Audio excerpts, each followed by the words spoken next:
Welcome to another episode of my podcast about living faith in a secular culture. This is a conversation with Sam from Wrocław in Poland, and we talk about a music video that he did and also some thoughts that he has for that. And if you're wondering why we are not talking about the war in Ukraine that's raging right now, this is because we recorded this conversation before the war actually started.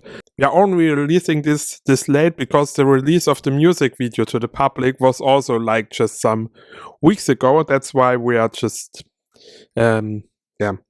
that's why we are just releasing this right now. You can watch the video. I have the link in the description below, and also another interview that he does about the topic that you can watch. Yeah, feel free to click it and to watch it, and now have fun with our conversation. Hi Sam, it's nice to have you again. You have been at the show before, but most of the people probably will not know you anymore or will have forgotten. So can you just tell us who you are, what you are doing, also maybe what we want to talk about today? I'm Sam Erickson. I am an American who lives in Poland with a Polish wife and 2 kids. And I am in a rock band that is being birthed right now called Forest Zero. An interesting mix of both old and new. It's a sort of a resurrected band in a way of a band that was a group of guys that were in a band. Well, not just guys. There's a girl in the band too, but they were in the '90s doing their thing, and they actually helped start the Slot Art Festival in Poland, and one of them still helps lead our Magena. She's still on the board of slot art and stuff, so she's still doing that kind of thing with a slot art, and then with the stuff with the slot orchestra and whatnot. But they sort of disbanded in the late '90s, and they kind of got real jobs and did the whole sell their instruments and and stuff. But now they're kind of in the phase of life that they ready to kind of get back into things. Selling their companies that they started and stuff like that. And but the lead singer didn't want to sing again. And so they were looking for a new lead singer, and someone who maybe could write in English, because they also wanted to write songs in English. And they stumbled across me through their connections, and we just began collaborating, and one thing led to another. We did a lot of file sharing back and forth of different demos and ideas and built that up. And now we're getting ready to release an album this year, and also start by releasing a music video that we made as well. So that is in a nutshell, as we say. Okay, yeah. And you showed me one of your newest songs that will also be the topic of the talk today, because you had really deep thoughts about let's hear the song first, and then let's discuss what your thoughts were about it. Do you have it for us? Yeah, so hopefully by the time this episode releases, we could probably do a link to the song so that people can kind of hear it or take a little listen for it. And but I don't know if we want to do like the podcast magic of like cutting, just kind of keep talking. Yeah, it's coming right here, and then we will continue to talk about it.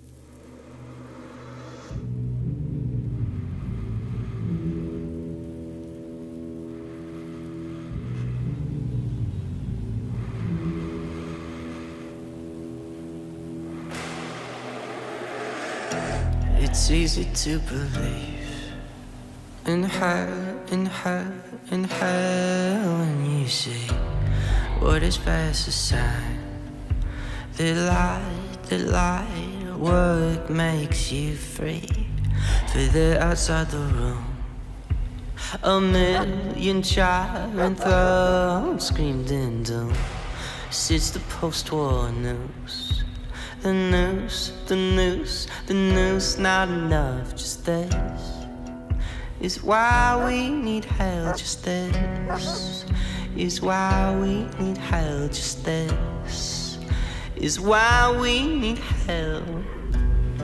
Die Häftlinge wurden zwar streng behandelt, aber an eine methodische.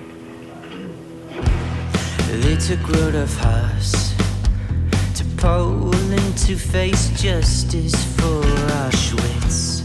They beat him to a pulp, but then they gave what he did not kindness. He struck him to the core. He called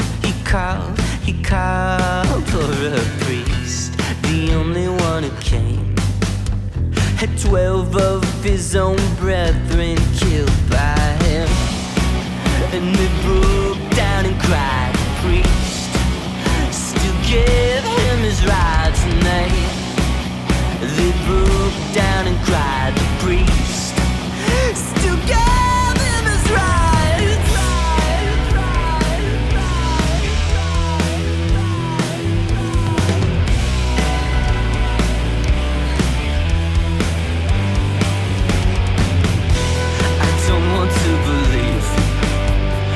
Was sincere, but he apologized. Do I want to believe we all go to heaven when we die? And do I still want God to look away if I dare cross the line? And this is why Jesus died, just this is why Jesus died, just this is what Jesus died, just this is what Jesus died.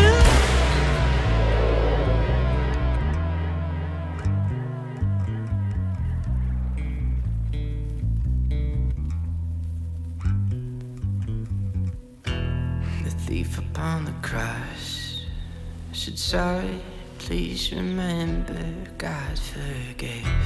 But do you understand? The man across him and how sick his weight of Wordsworth's murderer, and any wrong for any to have grace.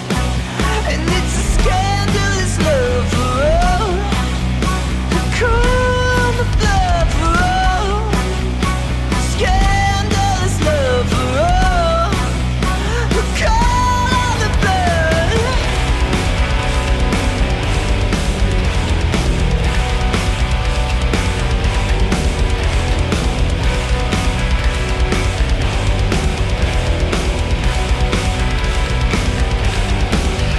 Nothing separates you from love, nothing. If you just don't know, nothing separates you from love, nothing. If you just don't know, nothing separates you from love, nothing. If you just don't know, nothing separates you from love, nothing. If you just don't up.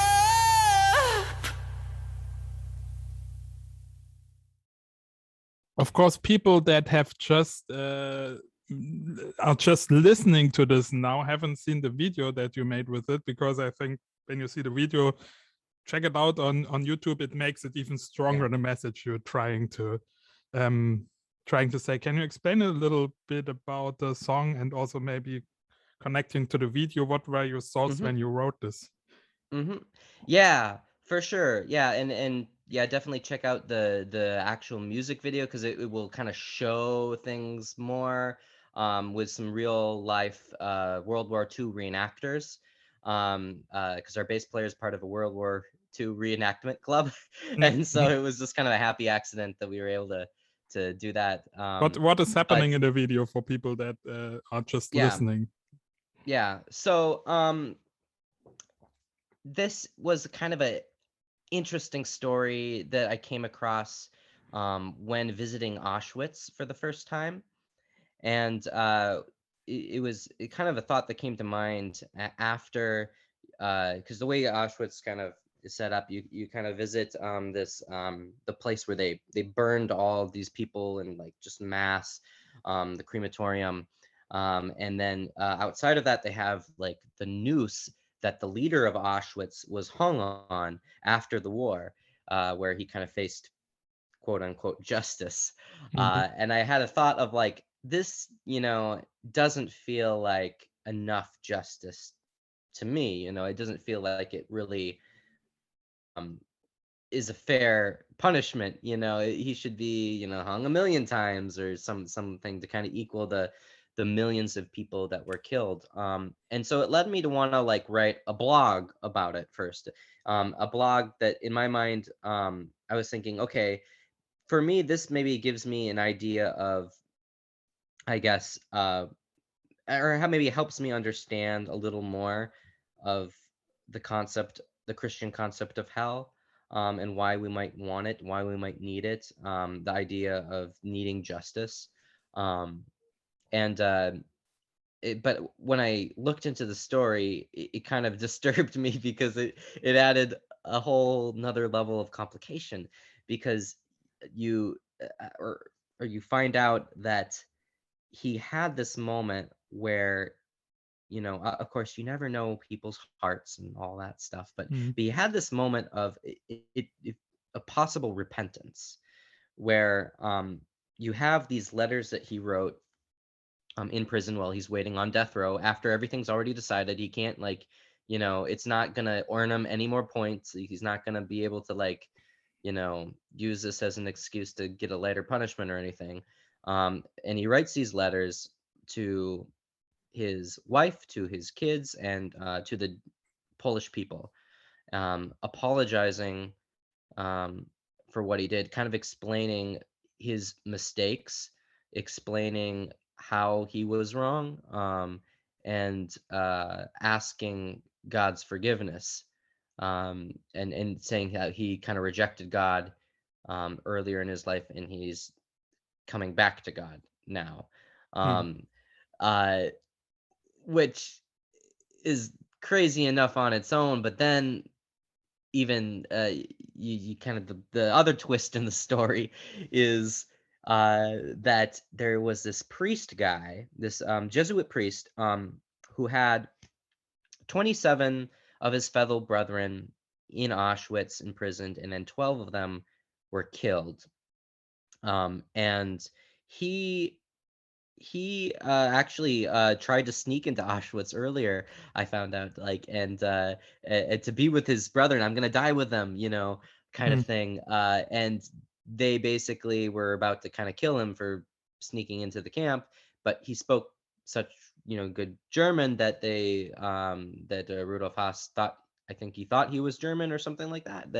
That he basically spared him and just kind of kicked him out and whatever. And then later, all those years later, in prison now, that's the kind of one name he remembers. And so he kind of asks if this guy is still around. And so he comes to his prison cell and gives him his like his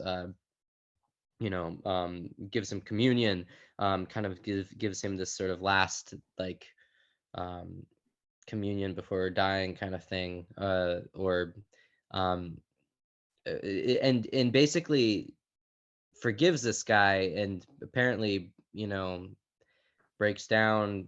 Both of them, or one of them, was kind of breaking down in tears or strong emotions or something, um as I was looking through some of the history of that. And so it was this kind of really striking moment for a lot of different reasons. Both that kind of challenged me, and okay, what is harder to accept, heaven or hell, or justice or mercy in this situation? Because there's a part of you that wants the bad guy punished and everything Mhm. like that, and I don't want to think about him being forgiven. And but then you think about, uh, of course, it's up to God to know people's hearts. But for this guy, this priest guy who had this personal um wound, you could say, this was the guy that was like, the leader of Auschwitz was the guy who was like causing the trauma that he'd experienced, the loss of his fellow brethren, um, and to be able to go in and look that guy face to face and to show him the most like profound act of mercy in Christianity was, it kind of mind blowing in some ways, and makes you wonder, like, well, would I have been able to do that?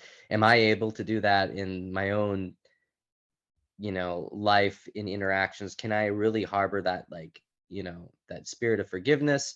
But also, where is the line? Where is there still need for consequences? And, you know, um, obviously Rudolf Haas was still hung, and justly so, and everything like that. But it just kind of makes you wrestle, I think, and it makes you wrestle in a good way with some of these complex, Hmm.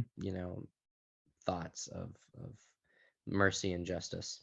It's interesting what thought came up to me, like talking about our time now. Actually, we can wrestle with all these things mostly on a like intellectual level, right? Mm-hmm. It's like we live in such a peaceful time that the worst that people maybe do to us is being maybe a little bit mean or saying bad things about us. But this is we cannot even understand the weight of also this need for judgment, or to for this on the one hand merciful God, but also for this just God. It's a really hard thing. And then of course there comes other things in, like churches that implement the just God just to promote their way of being conservative, for example, or something like this. And then they say it's the just God, it has to stay like it always was, things like this. And so it's I think it's hard for our generation to even understand this concept of also justice in a way. Would you say that's kind of also kind of a little bit of problem with our generation? Yeah, and I mean, it's an interesting topic, because I think justice is kind of a very popular word right now, and I think maybe it's just kind of in different way, like different groups. We kind of talk about it differently depending on what, like, political circles maybe that we kind of come from. Like conservatives may talk about the wrath of God and fire and brimstone kind of thing, and well, on the other end of things, amongst kind of liberals, at least where in the USA and stuff, like social justice, justice for the oppressed, that's like huge on people's minds, and I'm from or I lived in Minneapolis for a handful of years, and just worked a few blocks away from where George Floyd was killed, and so just like that topic of justice was really like kind of a big deal for my community. And kind of seeing how just I think, and it made me realize too that it I think sometimes the way we frame these ideas, there aren't oftentimes all that different from each other, but we sometimes just use different words for it. Like, maybe some liberal type may be more hesitant about using the word sin, for example, but they will talk about injustice, and in almost the same kind of way, and because believing that there's clearly evil in this world that needs to be righted, and all that kind of stuff. So I don't think, sometimes we say we believe one thing, but I think we may be closer in believing similar things than we realize oftentimes. And it's funny because, like, now words get kind of hijacked so easily, to the point I have a cousin who's a pastor in the US, and he's not liberal by any means or anything like that, but like he just talked through the book of Amos in a sermon series, and he mentioned some of the issues of justice as it kind of came up, and I think he just mentioned it kind of in passing, just to remember, like, people like George Floyd or Breonna Taylor are humans, and they're people, and they're what, regardless of what you think the outcomes of these systems should be or not, but like just remembering the humanity of these people. And he had, he's telling me like people are calling him Marxist and all these things. And so just I think it's something that, unfortunately, words themselves can be kind of politicized and taken out of context. And I think stories like this maybe help maybe remind us, okay, what is it that we really believe about these things? Like, do we really do we actually really, like, is that thirst for justice, social justice, actually kind of a thirst for God's, righteous punishment for people, like punishment for the oppressed? And is it actually, a part of our white privilege to reject hell, in a sense, because we've lived such a privileged life? We've never been oppressed. We've never experienced the problems that come from, or that, we've never really had those feelings of like, really the only person, the only hope we have for justice is God. The only hope that we have that this will be right. We don't have any hope on this earth of defeating this power, and the only hope is that God will do what's right in the end. And so I think sometimes when we live such comfortable lives, it can isolate us from those, I guess, the reasons that someone whom is from a more repressed society may have hope in something that we kind of push back and like, ugh, kind of thing, if that makes any sense. Maybe also that we because we don't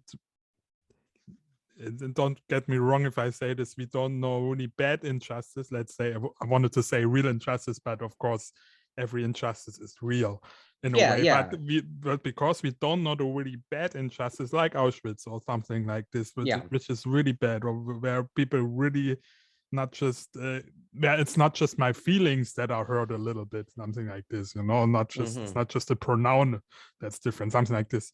That's why maybe we sometimes elevate things, or we tend to elevate things. And I think it's really interesting how much more worth also this forgiveness is, and how less sometimes we forgive even the small things, like it's maybe a thing that we can learn from this priest. Yeah. And it's one other thing, kind of for further study and listening on this topic, I highly recommend, there's a really interesting sermon Martin Luther King Jr. gave, called "Love Your Enemies." You can watch it on YouTube, or find the transcript online just by Googling it. And it's really kind of interesting because it's another example of maybe somebody, from a different situation, kind of figuring out, kind of wrestling through these kind of similar things of wanting to fight for justice, but in a way that also recognizes the need for mercy, and redemption and reconciliation in a way that should challenge, wherever we come from. You should challenge ourselves to look kind of inward. Are we, the first step that he kind of gave was first looking inwardly to see, what is there something, in my own life, in my own self, that may have caused like a adverse reaction. Of course, he says, like, some people just hate you for no reason, and it's unfair and unjust, and there's those situations too. But also, if we want them kind of to look at their own lives and reconsider their position, we have to be willing to do the same thing. And of course, this thing is always the easy thing to say. Oh yeah, my enemy should look in, in do this and listen to that sermon or whatever. But like, but I think we have to start, with ourselves, and really think through like what that means. This may be even the only aspect, or the main aspect, that why we as Christians need to be part, maybe also, of these movements that are going for justice, maybe even the for example, here in Dresden, it would be people that are standing up against racism, or that do things for refugees, or that are maybe even having some rather Marxist ideas or something like this.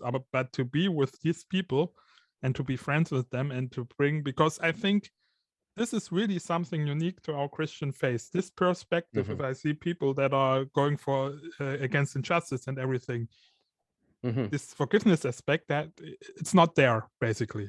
They're going for, you have to tell the injustice, you have to say how it is, but you can hardly forgive injustice. And so bringing this in a good way, not saying it's just don't talk about it, it's nonsense, but really say it's injustice, but find a way to find forgiveness and restoration and things like this. And I think that's, that's an important part, and that's where it's kind of interesting, because sometimes we reject Christianity because the idea of hell, the idea of like that just seems whatever, draconian or whatever. But sometimes we have to remember, we switch to something. And I mean, I've seen some friends that kind of go that route. They kind of grew up in a more fundamentalist, strict kind of Christian environment, and then they leave it, and then they go to something that kind of is in almost some ways is kind of just like that Christianity, but without religious language. It's having a system of hell and punishment and in some ways, and in acknowledgement of that, the dark injustice inherent in all in or at least in maybe particular people. Maybe they don't go far as saying everybody does, but and we don't have a way of redemption sometimes, or it depends on the piece. I don't want to stereotype everybody, but sometimes, like you said, that idea of redemption, that there is no unredeemable person, that and that's something Martin Luther King Jr. talked a lot about, of like, we fight the ideas, not the person, and we aim to actually bring, make people friends that were once enemies. And and so I think having that aspect is really important, because it can kind of just lead to a bitterness or a cycle of violence that kind of just keeps going on. Like, you can even think of how maybe one example that people I don't know would maybe understand in some ways, like when we talk about the Holocaust and we talk about all the Jews that were just so unjustly persecuted, and kind of out of that, a movement, and you have sort of this, the Zionist movement, where we have the creation of the state of Israel, and I'm not gonna get into whether or not that was a good choice or a bad choice to have a state of Israel, or the politics of that, but maybe only to point out that there are these conflicts with the Palestinians, and some of them feel also oppressed by Israel, and a lot of liberals are also on the side of recognizing that oppression that they're giving too. And so it can be an example of, sometimes you see in history,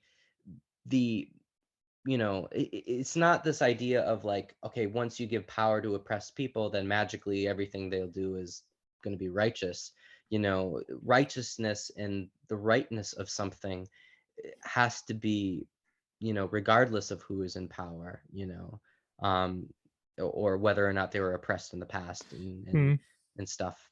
Yeah, you can see this clearly in the like communism, like giving power to the working class. It's it's whoever has the power, if you hold on to it, then you will do bad things. Even I myself would do that if I had too much power. That's just the way people are. As Spider-Man's uncle said, with great power comes great responsibility. And I think, or you could take from Lord of the Rings too, like rejecting the ring of power, because they know that, like, Gandalf rejecting it, or Galadriel rejecting it, like, because they know, like, I would be corrupted by this power, and I can't handle this power, you know. And so I think we have to be careful of just thinking, okay, if I was in control, I would make all the right decisions, of course, you know. But who's to say I wouldn't be corrupted either? And and we see story after story of people, especially in our day and age when news is so prevalent, you see story after story of um, fallen heroes and people Hmm. that fail more morally, and oftentimes people that put on a pedestal celebrities, both in the conservative Christian world and in Hollywood and in all these different areas of life. You see everything from Weinstein with the Me Too movement, to various actors accused of different sexual abuse things, to Ravi Zacharias in the Christian world, or other kind of Mhm. Christian leaders, and in to really realize that no one is above you know evil, and being corrupted is really important, because otherwise we just say, okay, everybody on our team is automatically okay, and we never question, and it can lead into a darker place, and we become the very thing that we despise. We can become the very thing that we once fought against, and so I think this is important, no matter what your political view is, no matter what side of things you're on. We have to be self-critical, and this is something that the Bible gives us a great framework for, because you have the prophets in the Old Testament that were doing this. You have Jesus who gave examples of this, and the Bible has probably more examples of being more critical to the people of God than the outside world in some ways, because it's really brutally honest Mhm. Yeah. about it, about the the people that should be on God's team, kind of thing. Like being honest also with yourself, knowing that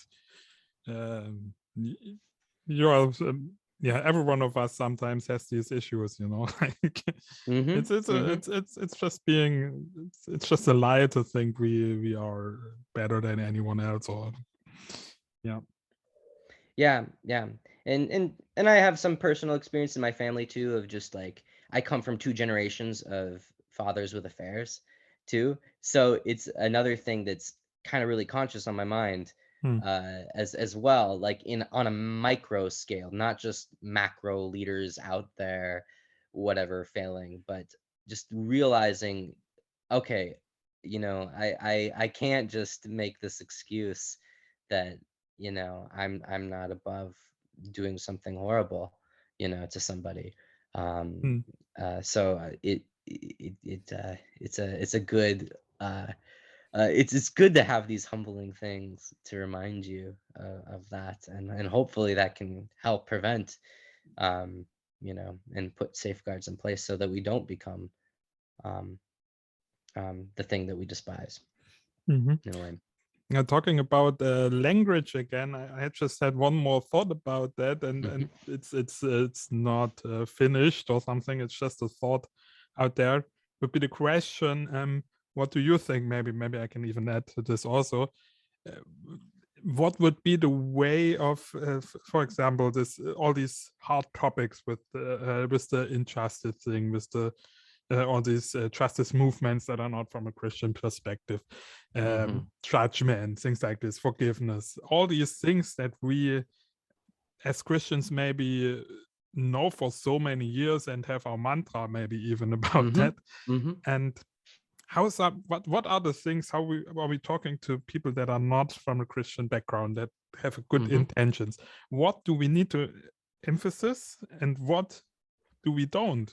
I sometimes think we sometimes have our focus so much on things that actually maybe for us they are important, and Mm-hmm. for example, I had a good example is, for example, the cross. Of course, Mm-hmm. the cross is important, but it's really hard to just say, "Oh, the cross, the cross, the cross." Like, Mm-hmm. because we are Mm-hmm. Mm-hmm. forgetting about that Jesus didn't just die on the cross. He also did other things before that. He taught Mm-hmm. other things, And also the thing of understanding the cross, it's people don't understand the cross better if we always say Jesus died on the cross for you. It's better maybe to in this example, it's better to emphasize that Jesus came for our even sin you cannot use, but something like this, that he came and gave himself so that we can be recognized with God. We don't need the word cross even in that. That's just one example, like how do you think are the things that we maybe even need to change in our thinking, our talking, and what are things that are maybe not even change completely, some things you just need to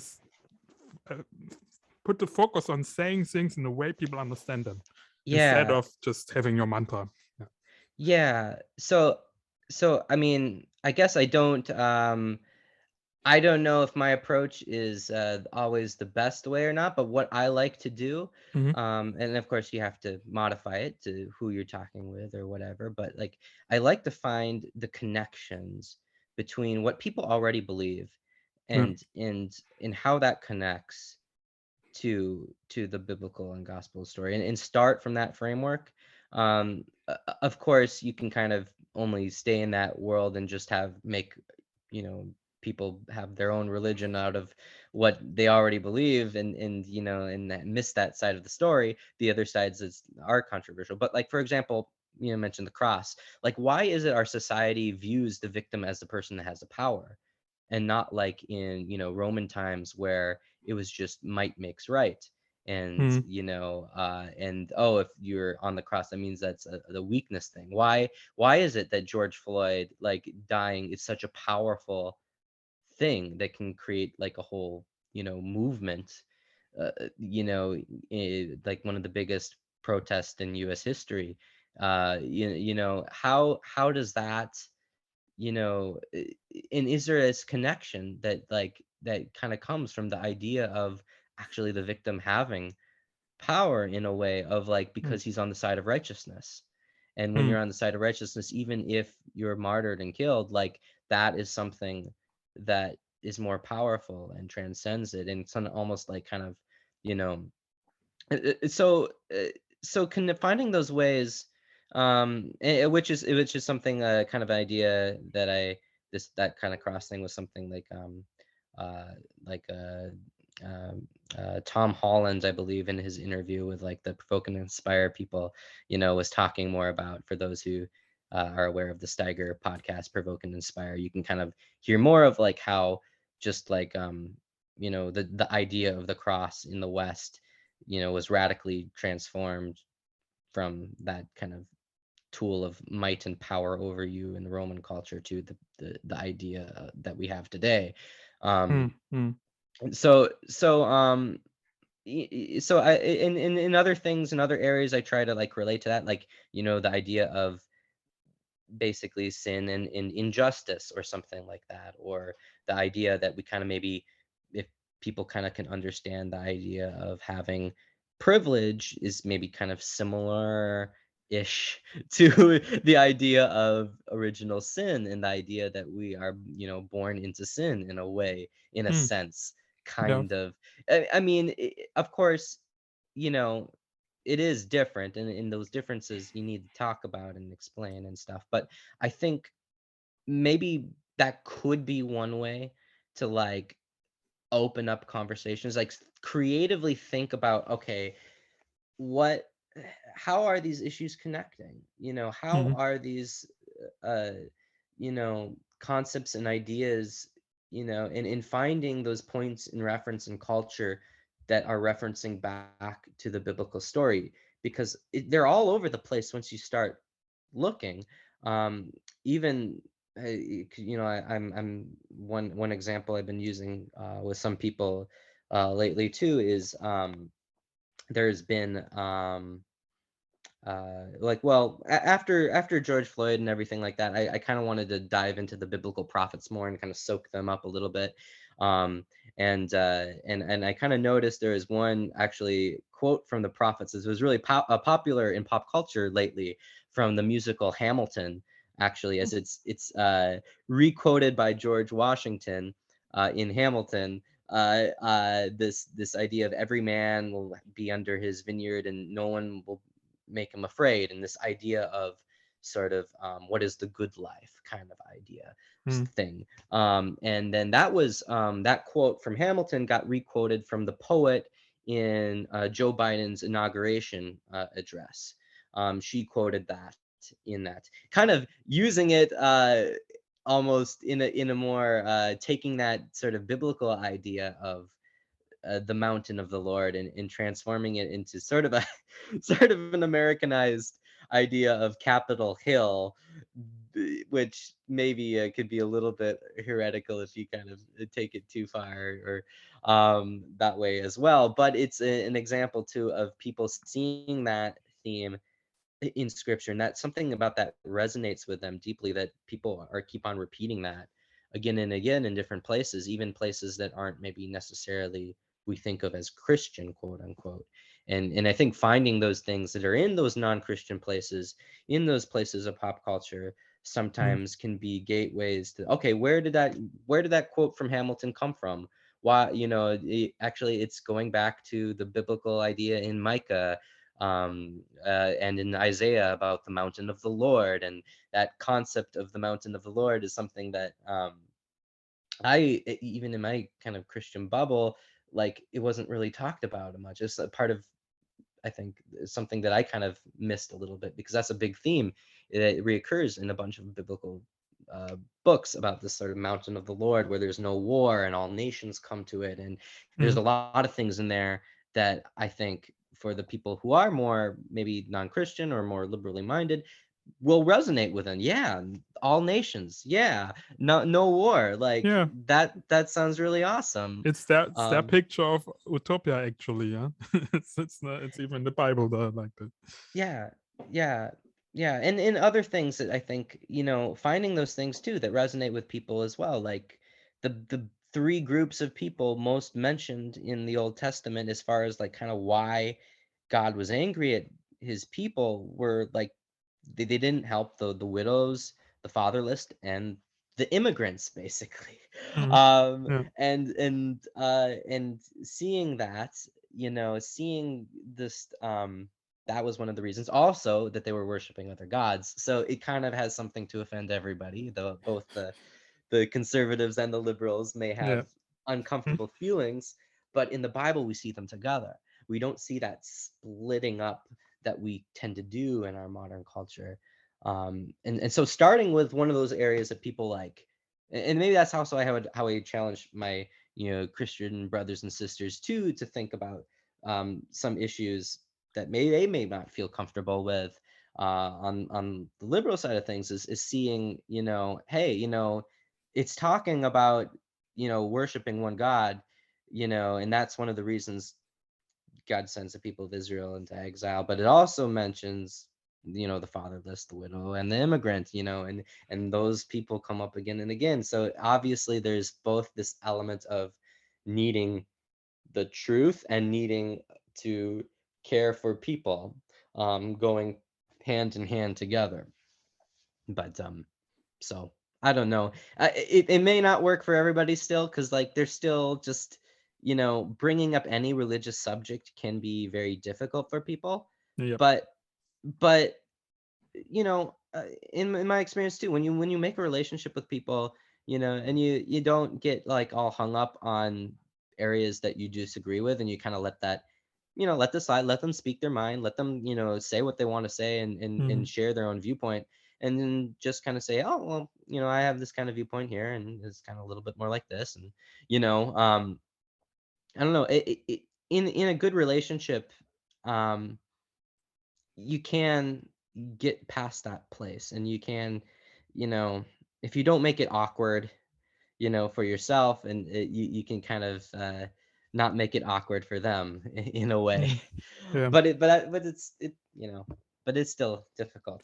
Yeah, and also like go for exactly this relationships to people that are not Christians, like this is so Hmm. important for me, at least, and even to give them in a way a power, or in a way how to say that, to allow them to speak into your life also, and to say even that it's also how you react, and if people know, they can say, hey, share about your faith, or say or even say, do you really believe that? That's totally stupid. I sometimes do this in Christian settings, play the non-believer, because Christian people say things that are totally stupid even to me. Like, if I really think Yeah. about it, of course it's mostly phrases that you know Yeah. and think about it, but sometimes you have to play the non-believer and ask them, do you really believe that? That's stupid.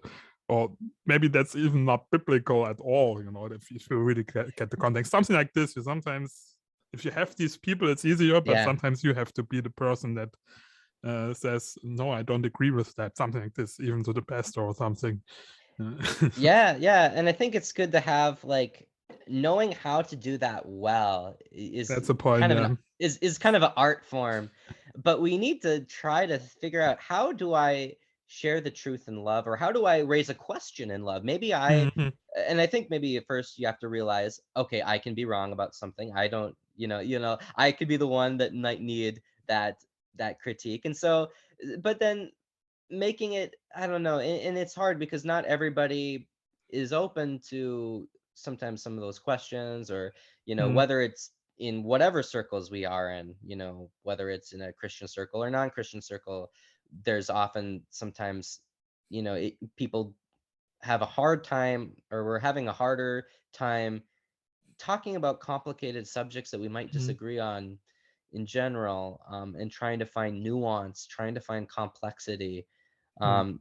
And so maybe it's even trying to start with something that, is, oh, this is one thing I did with my class. So I'm an English teacher. It's my day job. Um, when I'm not rocking and rolling. And so I have all these students, and sometimes, naturally, maybe because of, I'm a native speaker, I can kind of talk about whatever I want to in class. And so sometimes there's some controversial topics that may pop up in class. Mhm. Um, and so I did this one analogy before talking about, like, controversial things.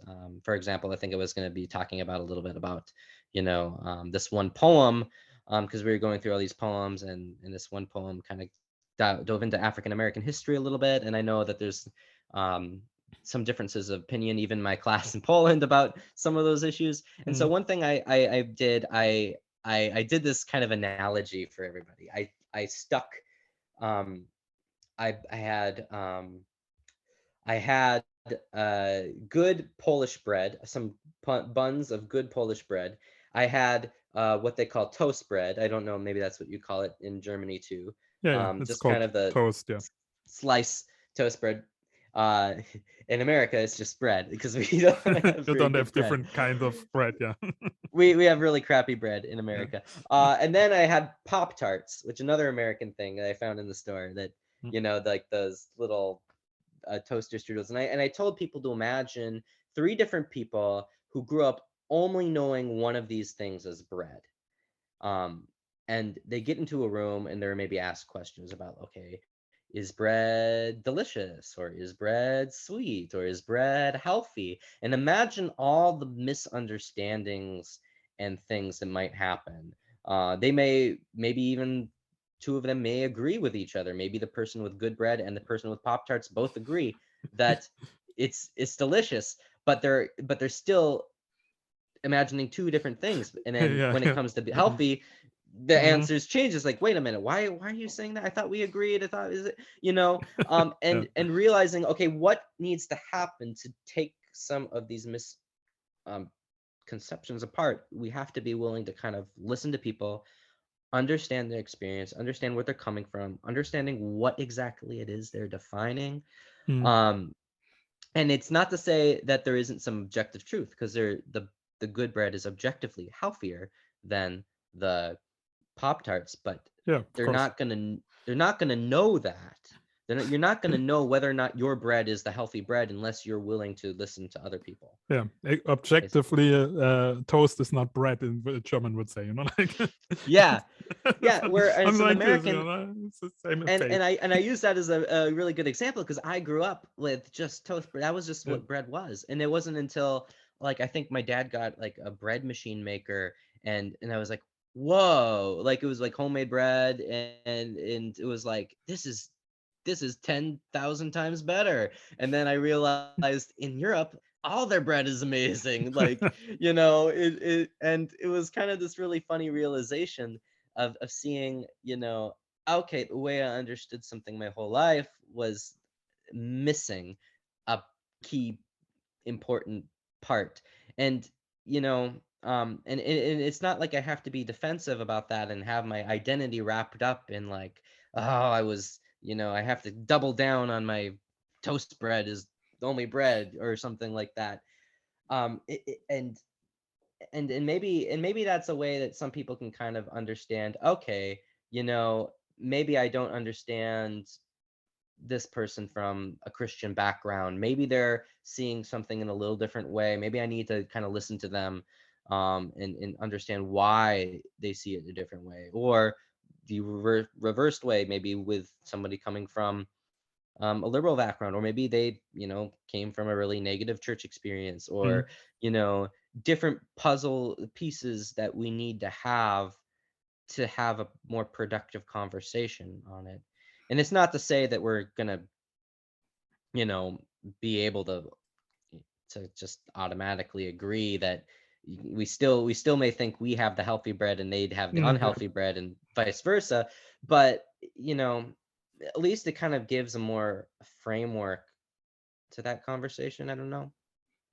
Like But never get to that point. And Christians, we as Christians sometimes do this. Never toss the toast bread totally off the table. Like saying this is not mhm, bread, and but even if mhm, you're sure your bread is better, like yeah, this is the real yeah, bread. But still, this toast bread is bread for someone, and the guy that yeah, eats toast bread has understood something about his toast bread, even if you think you might know more. Still acknowledge what the other person already knows, maybe. Yeah, and yeah, don't be like yeah, proud and say I know better and I tell you, but really listen to the toast bread people, like even in yeah, Christianity, and say, yeah, okay, this is cool that you understood that, and then slowly show them a little bit in steps yeah. away to the good black bread or something, like Yeah, yeah, yeah. yeah. Or maybe just, hey, you may want to try something different or something like that, and and that's also why I use three analogies too, because sometimes they're so caught up in two different, like maybe it's like the toast bread people arguing with tart people, Yeah. of the and obviously the Pop Tart's unhealthy, but what the toast bread person is not also realizing is, even while this is better, maybe objectively, than the other thing, there still can be a third way, maybe Yeah. that's even better. Yeah, and Like, the Asian would say, what, you don't eat rice? So totally, yeah, it's not yeah, even yeah, bread, yeah. but it's the same way, healthy and even more healthy, probably, something like this. And Yeah. maybe we realize carbohydrates in general are maybe not the best thing to do, Yeah. and it's not saying, and I think we have to, I mean, I've seen people kind of do a lot of different reactions. You have people that kind of like have a bad experience with the toast bread of Christianity and they just reject all bread, or Mm. they just reject Christianity outright. Or the people that just kind of, yeah, double down on something that's just unhealthy. And we need to find a way, I think, to just have a lot of patience and wisdom to sort through some of the things that are healthy or unhealthy about it, Hmm. not throwing the baby out with the bathwater, as we say. I don't know if there's an idiom like that in German. Uh, that yeah, don't throw the baby out with the bathwater. Um, and make that distinction between, what is unhealthy and what is healthy that needs to be preserved. And we all come with baggage in our histories and traditions, and so we need to be able to sort through and think and process through them in healthy ways. Yeah, cool. Yeah, that's we already are up for 1 hour talking. That's so cool. Like we could go on for another hour, I guess. But I think let's end it. Let's end it here Yeah, with this. And the point that we are coming to, I think, is of course conversation. Have conversation, honest conversation. Yeah. And be willing not just to talk but to listen. Yeah, and that's maybe the most important thing we can do. Yeah. Cool. It was really nice Cool. talking with you. Yeah. Thanks for being Yeah. part of the podcast again. Yeah. Thanks for having me.